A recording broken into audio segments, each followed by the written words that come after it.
हाँ जी, तो लिखिए व्हाट इज साइंस, कल पढ़ा चुका हूं मैं, बाकी इसका इंट्रोडक्शन अब लिखिए। What is science?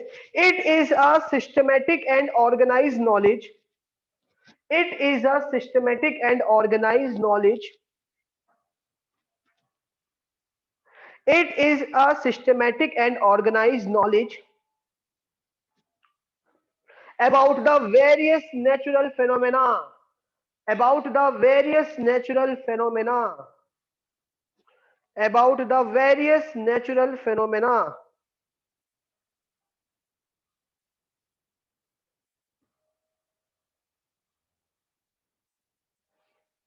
about the various natural phenomena which is obtained by experiment, which is obtained by experiment, जो हम एक्सपेरिमेंट कर करके देखते हैं। अब सुनो मेरी बात बस, ठीक है? साइंस ये हुआ है। खुशी समझ में आ गया कल का जो पढ़ाया था बेटा? खुशी, हर्षी, है ना? अच्छा चलो, सुनो सुनो सुनो सुनो, सामने सबकी नजर सामने, सबकी नजर सामने, बहुत मजेदार टॉपिक है आज। तो बच्चों हम इसको कंटिन्यू करते हैं। नोट्स तो मैं आपको व्हाट्सएप भी कर दूंगा, ठीक है? पहले समझिए आज, क्योंकि इस चैप्टर में नोट से कम समझने का चाहता है, थोड़ी सी कहानी है ना? साइंटिफिक मेथड, हम क्या पढ़े थे श्रेयांश कल? साइंटिफिक मेथड, कि किसी भी चीज को अगर मुझे साबित करना है कि वो सही है तो उसके क्या क्या स्टेप थे, वो क्या मेथड था। तो आपको याद हो बच्चों, तो मैंने सबसे पहले आपको क्या बताया था? पहला स्टेप क्या था? ऑब्जर्वेशन। क्या था? ऑब्जर्वेशन। यानी सबसे पहले हम क्या करते हैं? अपने आसपास की चीजों को ऑब्जर्व करते हैं। क्या करते हैं? सबसे पहले हम अपने आसपास की चीजों को ऑब्जर्व करते हैं। क्या हो रहा है हमारे सामने? हमने क्या देखा? सूरज निकल रहा है, पानी इधर जा रहा है, तरह तरह के वेरियस फिनोमेना हम सबसे पहले ऑब्जर्व करते हैं। इसके बारे में मैं कल पढ़ा चुका हूँ। किस किस को नहीं आया था कल समझ में ऑब्जर्व के बारे में? ऑब्जर्वेशन, ठीक है? उसके बाद हम दूसरा क्या करते हैं बच्चों? दूसरा क्या करते हैं श्रेयांश? हम कंट्रोल्ड, आज खत्म कर दूंगा ये वाला टॉपिक, सुन लो। कंट्रोल्ड एक्सपेरिमेंट, यानी जो भी हमने ऑब्जर्व करा उसको हम अपनी लैब्स में दोहराने की कोशिश करते हैं। अपनी लैब्स में जाते हैं और उस तरह के एक्सपेरिमेंट करने की कोशिश करते हैं, वही काम करने की कोशिश करते हैं जो हमने देखा अपनी आंखों से। मैंने अगर पानी इधर बहते हुए देखा तो वो कैसे बह रहा है, मैं उस पर दिमाग लगाता हूं, उस पर तरह तरह के एक्सपेरिमेंट करने की कोशिश करूंगा, ताकि मैं अपनी थ्योरी मार्केट में ला सकूं, ताकि मैं अपनी बात मार्केट में बता सकूं, ताकि मैं लोगों को समझा सकूं। हिमांशी, ठीक है? तो पहला स्टेप ऑब्जर्वेशन, दूसरा स्टेप क्या है? कंट्रोल्ड एक्सपेरिमेंट, ठीक है? अब मेरी बात सुनना, तीसरा, यहां तक तो समझा दिया था ना मैंने, अभी समझाऊंगा, सुनना सुनना। तीसरा देखो, सुनो सुनो सुनो सुनो सुनो, ध्यान से ध्यान से ध्यान से देख भाई श्रेयांश, सुनना सब ध्यान से। एक एक्सपेरिमेंट करते हैं ना।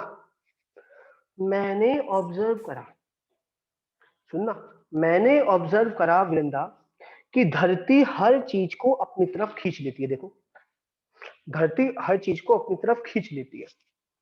अच्छा, ठीक है, धरती हर चीज को अपनी तरफ खींच लेती है, ठीक है? अब इस एक्सपेरिमेंट को मैं अपने घर में करने की कोशिश करूंगा, अपने लैब की। मैंने पहले ऑब्जर्व कर लिया कि धरती अपनी हर चीज को अपनी तरफ खींच रही है। मैंने लैब्स में करके देखा, तरह तरह के अट्रैक्शन करके देखे। तो मैंने उस एक्सपेरिमेंट से ये ऑब्जर्व करा कि जिस भी चीज के पास मास है, जिस भी चीज के पास मास है, वो एक दूसरे पे फोर्स लगाते हैं। जिस भी, यानी मैंने ऑब्जर्व करा, मैंने एक्सपेरिमेंट करा, उसके बाद मैंने क्या ढूंढा? कारण, रीजन। मैं ये ढूंढने की कोशिश कर रहा हूं कि ऐसा क्यों हुआ। मैंने जो भी ऑब्जर्वेशन ली, मैं ये कोशिश कर रहा हूं कि ऐसा कैसे हो गया, कोई भी चीज नीचे की तरफ क्यों जा रही है। तो वहां से सोच सोच के मैंने ये सोचा कि अर्थ के पास, हमारी धरती के पास ऐसी क्या चीज है जिसकी वजह से सब चीज उसकी तरफ चली जाती है, एक एक चीज उसकी तरफ चली जाती है। तो वहां से मैंने रीजनिंग चालू करी, मैंने सोचना चालू करा कि ऐसा क्यों हो रहा है, क्या कारण है इसके पीछे, ऐसा क्यों हुआ कि जो हमारी धरती की तरफ हर चीज खींची जा रही है। चाहे छोटा सा पैन हो, बड़ी सी बॉडी हो, हर चीज धरती अपनी तरफ खींच लेती है। ऐसा क्या है धरती के पास, क्यों हो रहा है ऐसा? तो वहां से मैंने क्या बताया, धरती के पास मास है। अच्छा, वहीं से लोगों ने सवाल उठाए, अच्छा तो जिसके पास मास है वो फोर्स लगाता है। मैंने कहा बिल्कुल सही बात है आपकी, जिस चीज के पास मास है वो फोर्स लगाता है। तो उसने बोला तो सन भी लगा रहा होगा फिर तो फोर्स हमारी धरती पर, क्योंकि सन के पास भी मास है। तो हमने कहा हाँ बिल्कुल लगा रहे, तभी तो हमारी धरती सन के चक्कर लगा रही है, ना दूर ना भाग जाती, सन से दूर नहीं भाग जाती। अब सन के पास चक्कर लगा रही है, सन उसको बांध के पकड़ के रखा है, तभी तो उसको चक्कर लगा रही है। अच्छा फिर तो मून भी लगा रहा होगा, हाँ मून भी लगा रही है। हमारी धरती पे जो टाइड्स आती है, वेव्स आती है, वो दोनों का फोर्स तो लगता है ग्रेविटी का। तो यहां से हमने क्या करा, रीजनिंग। क्या करा, रीजनिंग। क्या करा, इस स्टेप को क्या बोलते हैं, रीजनिंग। कि जो काम हो गया हमने पहले ऑब्जर्व करा, हमने क्या करा, हमने ऑब्जर्व करा। देखो एक और एक्सपेरिमेंट, हमने क्या ऑब्जर्व करा कि गंगा जी का पानी ऐसे जा रहा है नीचे की तरफ, गंगा जी का पानी इधर जा रहा है, ठीक है इधर। मैंने एक्सपेरिमेंट करा, मैंने एक्सपेरिमेंट क्या देखा कि जब कहीं भी स्लोप कर देंगे तो ग्रेविटी अपनी तरफ खींचती है, तो पानी इसी वजह से नीचे जाता है। तो उसके पीछे मैंने कारण बताया, कारण क्या बताया कि धरती के पास ग्रेविटी का फोर्स है, जिस कारण से पानी नीचे की तरफ जा रहा है। तो तीसरा स्टेप क्या होता है कि जो भी काम हमने ऑब्जर्व करा उसके ऊपर एक्सपेरिमेंट करें, एक्सपेरिमेंट के जो भी रिजल्ट आते हैं उनके पीछे के कारण ढूंढते हैं, और उस कारण ढूंढने के प्रोसेस को बोलते हैं रीजनिंग। उस कारण के, उस ढूंढने के प्रोसेस को हम क्या बोलते हैं, रीजनिंग। क्या बोलते हैं? तो तीसरा स्टेप क्या आता है, रीजनिंग, जिसके पीछे हम क्या ढूंढते हैं, खुशी, कारण। ऐसा क्यों हुआ, ऐसा कैसे हो गया, हर चीज धरती की तरफ क्यों जा रही है? तो मैंने यहां से रीजनिंग ये निकाली कि जिसके पास मास है वो हर चीज को अपनी तरफ खींचता है। और जब तक कोई दूसरा आदमी मेरी बात को गलत नहीं करेगा, तुम सच मानोगे इस बात को। जब तक कोई दूसरा बंदा सामने आके मेरी बात को गलत साबित नहीं करेगा ना, तुम सच मानोगे। जरूरी थोड़ी है मैं सही सही बोल रहा हूँ, जो तुम पढ़ रहे हो सही है, जरूरी थोड़ी है। तुमने ये पढ़ा है कि जिसके पास मास है वो फोर्स लगाता है, क्योंकि अभी तुम्हारे पास कोई ऑप्शन नहीं है, दूसरा कोई कहने वाला नहीं है, ये थ्योरी सही साबित हो रही है। लेकिन अगर कल मार्केट में कोई नया साइंटिस्ट जन्म ले लिया ना, उसने ये थ्योरी फेल भी कर सकता है, वो अपनी थ्योरी ये सारे स्टेप लाके अलग रीजन देके, है ना, ठीक है। तो थर्ड स्टेप क्या आती है, रीजनिंग। अब बेटा ये रीजनिंग जो होती है, सुन लो, दो तरीके की होती है। चैप्टर का डीप चल रहा है, क्वालिटेटिव रीजनिंग और क्वांटिटेटिव रीजनिंग। अब क्या अंतर है बच्चों इसमें, क्वांटिटेटिव रीजनिंग, क्वालिटेटिव रीजनिंग और क्वांटिटेटिव रीजनिंग। जैसे जैसे जैसे सुनना सुनना सुनना सुनना सुनना सुनना, जैसे सुनना सुनना सुनना, आप सुन शिराज, सुन सुन ध्यान से सुनो। मैंने रीजन बताया, क्या क्या क्या बताया, खुशी सुन सुन सुन ध्यान से, कि जिसके पास मास होगा वो एक दूसरे पे क्या लगाएंगे, फोर्स। तो ये मैंने क्या बताई, मास की क्वालिटी। मैंने क्या बताई, क्वालिटी, कि मास के पास एक स्पेशल क्वालिटी है जिस कारण से वो दूसरी चीजों पे फोर्स लगा है ना। तो ऐसी रीजनिंग जो क्वालिटी बताती है उसे बोलते हैं, अभी एग्जांपल दूंगा समझाऊंगा, क्वालिटेटिव रीजनिंग। अच्छा अच्छा अच्छा, अब मेरे एक लोग ने पूछा, एक वैसे एक साइंटिस्ट जी ने पूछा खड़े होके, ठीक है सर, हमने आपकी बात मान ली कि मास है तो फोर्स है, अब ये फोर्स कितना है, अब ये फोर्स कितना है भाई, समझ लो ना, कि अगर हम मास को दो गुना बढ़ा दें, अगर हम मास को दो गुना बढ़ा दें, क्या कर दे, दो गुना, क्या बढ़ा दे, दो गुना बढ़ा दे, तो दो गुना बढ़ाने से वो फोर्स कितना होगा भाई, समझ रहे हो ना। अगर मैं मास को दो गुना बढ़ा दूं तो मेरा फोर्स कितना कम हो जाएगा, अगर मैं मास को तीन गुना बढ़ा दूं अर्थ का तो फोर्स कितना कम हो जाएगा। तो ये भी तो रीजनिंग दे रहा हूं मैं। तो ऐसी रीजनिंग जो हमें नंबर देती है, जो हमें नंबर्स देती है, नंबर्स क्वांटिटी बताती है, उसको बोलते हैं क्वांटिटेटिव रीजनिंग। जैसे फॉर एग्जांपल मैंने आज आसमान में देखा इंद्रधनुष बन रहा है, जब बारिश होती है और धूप निकलती है इंद्रधनुष बनता है, मैंने ऑब्जर्व कर लिया, मैंने क्या कर लिया, ऑब्जर्व। अब मैंने अपने घर में एक्सपेरिमेंट करा, कैसे करा खुशी एक्सपेरिमेंट, मैंने एक लाइट का सोर्स देखा, बल्ब, इलेक्ट्रिक बल्ब, क्या देखा, इलेक्ट्रिक बल्ब, और उसके आगे पानी छिड़क दिया, पानी छिड़का, फुहारा लिया है, फुहारा, क्योंकि बारिश फुहारे ही तो होती है। और मैं क्या देखता हूं, उस बल्ब में से 7 कलर टूट गए। मैंने लैब में एक्सपेरिमेंट करा, और उस एक्सपेरिमेंट को देखने के बाद मैंने क्या बोला, मैं उसके पीछे कारण ढूंढने लग गया कि ऐसा इस लाइट में क्या है कि ये 7 कलर में टूट गया। तो वहां से हमने क्या बताया कि सन की लाइट पहले से ही 7 कलर से मिलकर बनती है। तो ये क्या हो गई, क्वालिटेटिव रीजनिंग, क्योंकि मैंने उसकी क्वालिटी बता दी। क्या क्वालिटी बता दी, कि सन की लाइट 7 कलर से मिलकर बनी है, पानी के कांटेक्ट में आते ही वो टूट जाएगी, पानी उसको तोड़ देगा। अब मैं क्या बता रहा हूं, सुनना, एक बहुत मजेदार बात बता रहा हूं। अगर ये मेरा सन है और मैं खड़ा हूं, शिराज ध्यान से सुनियो, अगर सन की रे 42 डिग्री एंगल पे आती है ना हमारे, 42 डिग्री, तो ही हमारे रेनबो दिखता है, वरना दिखेगा नहीं। रेनबो की एक डायरेक्शन होती है, रेनबो तभी दिखता है जब हमारी आंखों पे लाइट कितनी एंगल पे आती है, 42 डिग्री पर। तो ये जो रीजनिंग हो गई, ये भी तो मैंने कारण बताया, ये होती है क्वांटिटेटिव रीजनिंग। कैसी रीजनिंग? Quantitative reasoning. कैसी? क्वांटिटेटिव। तो रीजनिंग कितने तरीके की होती है?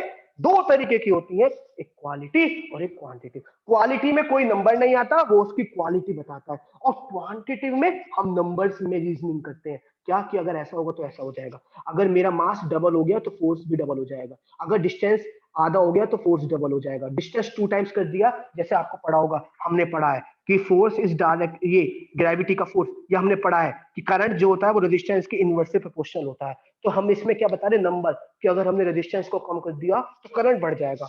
ये तो हो गया क्वालिटी। अब कितने टाइम्स बढ़ जाएगा?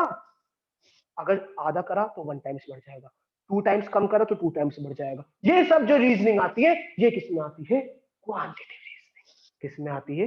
Quantitative reasoning. मैं रिपीट कर रहा हूं, मैं रिपीट कर रहा हूं, हमने पहले ऑब्जर्वेशन करा, फिर क्या करें, उस पर एक्सपेरिमेंट करें, एक्सपेरिमेंट करने के बाद जो भी रिजल्ट आया उसके हमने कारण ढूंढने की कोशिश करें, अरे ऐसा क्यों हो रहा है, क्यों हो रहा है, हम ढूंढना चाह रहे हैं। और वो कारण, दो तरीके के कारण बताए, एक होता है क्वालिटी, एक क्वांटिटी। एक क्वालिटी में हम ये बताते हैं कि अगर ऐसा करोगे तो ऐसा हो जाएगा, अब ऐसा कितना होगा, नंबर। क्वांटिटी, वो क्वांटिटी। जैसे मैंने बोला, जिसके पास मास होगा, जिसके पास मास होगा भैया, वो फोर्स लगाएगा, तो ये तो होगी क्वालिटी। अब हमने क्या कहा, अगर हम उनकी, उसके मास को, सुन लो सुन लो सुन लो, अगर हमने क्या देखा, अर्थ अपनी तरफ खींचती है, अर्थ हर किसी को अपनी तरफ खींचती है। अगर मैं दूरी को 2 गुना बढ़ा दूं, या अर्थ का मास 2 गुना बढ़ा दूं, तो अब कितना फोर्स हो जाएगा? कितना? हम भूल गए, अरे अब कैसे बताएं? तो हमें इसके लिए भी तैयार रहना है। कोई हमसे सवाल पूछेगा, क्या पूछेगा, कि अगर हम दूरी को 2 गुना कर दे, दूरी को 3 गुना बढ़ा दे, या मास को डबल कर दे, या मास को 3 गुना कर दे, तो कितना हो जाएगा फोर्स? वो फोर्स ज्यादा लगेगा, कम लगेगा, कितना लगेगा force? That that reasoning is known as the quantity. कि दूर होने से क्या होगा, पास आने से क्या होगा, ये ठीक है, ये क्या होता है, ठीक है। जैसे मैंने बताया कि अगर दूर होगा तो फोर्स कम हो जाएगा, कितना कम होगा नंबर्स में बताओ, वो होगी क्वांटिटी। दूर हो रहा है, वो हो गई क्वालिटी। मैं रिपीट कर रहा हूं, बारिश के कांटेक्ट में सूरज की लाइट आने से सूरज की लाइट 7 कलर में टूट के रेनबो बनाती है, वो हो गई क्वालिटी। अब रेनबो वो कब दिखेगा तुम्हें, किस एंगल पे दिखेगा? 42 डिग्री पर, वो हो गई क्वांटिटिव रीजनिंग, वो हो गई क्वांटिटिव रीजनिंग। आया समझ में? 42 से ऊपर भी नहीं दिखेगा, 42 से नीचे भी नहीं दिखेगा, ये बहुत अच्छी बात बताइए, सुन लेना, रेनबो की 42 डिग्री पे आती है, ठीक है, ठीक है। अब चलो ठीक है, तीसरा स्टेप भी खत्म, स्टेप आ गया, आगे चलते हैं। रीजनिंग समझ में आ गई, यस अगला सर। स्टेप, अगला स्टेप। अब सुनो सुनो, एक छोटा सवाल, एक छोटा सवाल। तो यहां से एक बात समझ में आती है, क्या? कि जिसके पास मास है वो फोर्स लगाता है, हाँ या ना? अभी बताया, एक साइंटिस्ट ने बात बताई है, मैं सुनना ध्यान से, यस मान सर। लीजिए, मान लीजिए मैं हूं वो साइंटिस्ट, और सामने तुम छोटे छोटे साइंटिस्ट बैठे हो, मैं आप लोगों को बता रहा हूं कि मैंने अपने नेचर में एक चीज ऑब्जर्व करी है। क्या? आपने पूछा क्या? कि जिस, देखिए, धरती की तरफ, जैसे वो बात बताई थी हमें न्यूटन ने, मैं आपको बता रहा हूं, मान लीजिए मैंने आपसे बोला, देखो, धरती हर चीज को अपनी तरफ खींच लेती है, वो ऐसा इसलिए करती है क्योंकि धरती के पास एक ऐसी चीज है जिसकी वजह से वो हर चीज को अपनी तरफ खींचती है। आपने पूछा क्या? मैंने कहा मास। क्या? अच्छा, ऐसे कैसे? फिर चेक कर लो चाहे। क्या? मैंने कहा साबित करके दिखाओ। उन्होंने बोला पूछो, मैंने कहा पूछो। उसने बोला एक बात बताओ, जब हम मार्कर को ऊपर खींचते हैं, मार्कर को ऊपर फेंकते हैं, ऊपर फेंकने पे ये सन की तरफ क्यों नहीं चला जाता? ये सन की तरफ, या पहला सवाल ये आया कि मेरे पास 3 चीजें हैं, सन, अर्थ और मून, मुझे ये बताओ तीनों में से किसका फोर्स ज्यादा होगा? तो भैया मैंने बताया सन का। कह रहे कैसे? मैंने कहा क्योंकि इसका मास ज्यादा है, सन का। फिर उसने बोला, मैंने बोला किसका? फिर उन्होंने बोला अर्थ का। फिर मैंने बोला मून का। मैंने कहा ठीक है। तो वहीं से एक सवाल उठा कि जब मैंने इस मार्कर को ऊपर फेंका तो ये सन की तरफ खिंचा क्यों नहीं चला गया? जब सन ज्यादा फोर्स लगा रहा है तो ये मार्कर वापस क्यों आ रहा है धरती पर? ये वापस क्यों चला गया? समझ रहे हो? ये वापस क्यों आ रहा है मेरे पास? जब इसको धरती, जब सन इस फोर्स लगाता है, सन भी फोर्स लगाता है अपनी तरफ, तो ये हमारी धरती सन की तरफ क्यों नहीं जा रही? चलो वो तो नहीं जा रही क्योंकि सेंट्रीपिटल फोर्स से घूम रही है, लेकिन जब मैंने कोई चीज फेंकी तो वो हमारी सन के पास क्यों नहीं चली गई? वो सन के पास क्यों नहीं चली गई? मैं कंफ्यूज। मैंने कहा अरे बेटा, मैंने कहा सुनो सुनो भैया सुनो, समझो समझो, ये मेरी सन है, मेरी नहीं, मेरा सन है और ये मेरा अर्थ है। अभी ना जब मैंने इस पार्टिकल को यहां फेंका तो ये सन से बहुत दूर है, ये सन से बहुत दूर है और अर्थ के बहुत पास है, इसी वजह से ये यहां चला गया। अच्छा, हमने कहा ठीक है। तो यहाँ से एक बात सामने आ गई क्या, कि मास के ऊपर तो डिपेंड करता है, साथ के साथ किस पे भी डिपेंड करता है, डिस्टेंस पे। अब वहीं से एक सवाल आया, श्रेयांश एक बुद्धिखोर आदमी बैठा था, श्रेयांश वहां पर, उसने मुझसे पूछा, अच्छा सर एक बात बताओ, तो ऐसा कितनी दूरी पे करें कि ये बॉल सन के पास चली जाए, ऐसे कहाँ, इस बॉल को कहाँ फेंके कि ये सन के पास चला जाए जहां सन का फोर्स। मैं फिर परेशान, मैंने कहा भाई यार ये तो दिमाग खराब करेगा ही करेगा। तो उस केस में मैं क्या करता हूँ, तरह तरह की चीजें करके एक फॉर्मूला ड्राइव करता हूँ, अपनी एक्सपेरिमेंट कर करके तरह तरह के कर करके मैं पहले से ही क्या कर रखा है, मैंने एक फॉर्मूला तैयार कर रखा है। वो फॉर्मूला है Gm1m2/r²। नाइन्थ में पढ़ा होगा कि अगर दो मास वाले ऑब्जेक्ट है उनके बीच में लगने वाला फोर्स। मैंने कहा कि आप इस फॉर्मूले में वैल्यू रखिए, आपको आर पता चल जाएगी, आपको आर पता चल जाएगी। यहां पर बॉल का मास रखिए, यहाँ अर्थ का मास, इनके बीच का फोर्स निकल जाएगा। कुछ दूरी बाद यहां पर रखिए, जहां पर भी फोर्स ज्यादा हो जाएगा उतनी दूरी पहुंचने के बाद ये बॉल सन के पास चली जाएगी, ये बॉल सन के पास। तो हमने क्या करा, पहले से ही फॉर्मूला बना रखा है। जो भी मैंने ऑब्जर्व करा, जो भी मैंने पढ़ा, जो भी मैंने चीज करी, जो भी मैंने समझा, उसको एक फॉर्मूले का रूप दे दिया, और इस प्रोसेस को बोलते हैं मैथमेटिकल मॉडलिंग। क्या बोलते हैं, मैथमेटिकल मॉडलिंग। क्या बोलते हैं, मैथमेटिकल मॉडलिंग। मतलब सबसे पहले देखो, कोई भी थ्योरी मार्केट में ऐसी नहीं आती, कई साल लग जाते हैं, 1,000 100 200 साल लग जाते हैं, कई साइंटिस्ट काम करते हैं, तब जाके मार्केट में एक बात आती है। जिंदगी गुजर जाती है इस मैथमेटिकल मॉडलिंग करने में। और ये मैथमेटिकल मॉडलिंग का कोई तरीका नहीं है, मैथमेटिकल मॉडलिंग लोग बाग बस कर करके देखते हैं, कर करके देखते हैं, कर करके देखते हैं, तब जाके बताते हैं। ये जो नीचे R² आया है ना, ये ऐसे नहीं आ गया है, कई साल लग गए इसको लाने में, सोच सोच के, रिसर्च कर करके तब बनाया ये फॉर्मूला। और बिना मैथमेटिकल मॉडलिंग के हम बेकार हैं। आइंस्टाइन के ऐसी कई सारी थ्योरी थी जिसमें वो ऑब्जर्वेशन भी कर गए थे, एक्सपेरिमेंट भी कर लिया था, रीजनिंग भी कर ली थी, मगर मैथमेटिकल मॉडलिंग नहीं कर पाए। ये गलत हो गई, वो थ्योरी वो आई नहीं मार्केट में, आज उनके स्टूडेंट उस पर काम कर रहे हैं।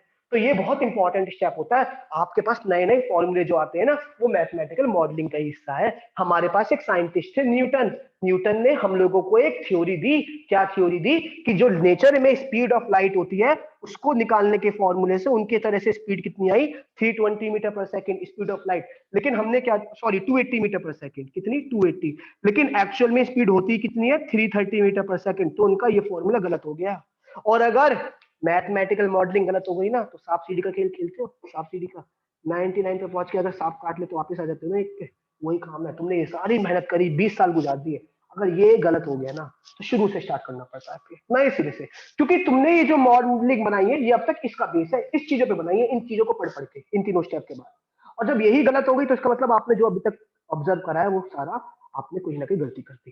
तो जैसे सांप सीढ़ी के खेल में 99 पहुंचने के बाद सांप काट के नीचे पहुंच जाता है, उसी तरीके से अगर मैथमेटिकल मॉडलिंग खराब हो गई ना, तो पूरा नाश, थ्योरी गलत है, तो उससे सैकड़ों साल लग जाते हैं।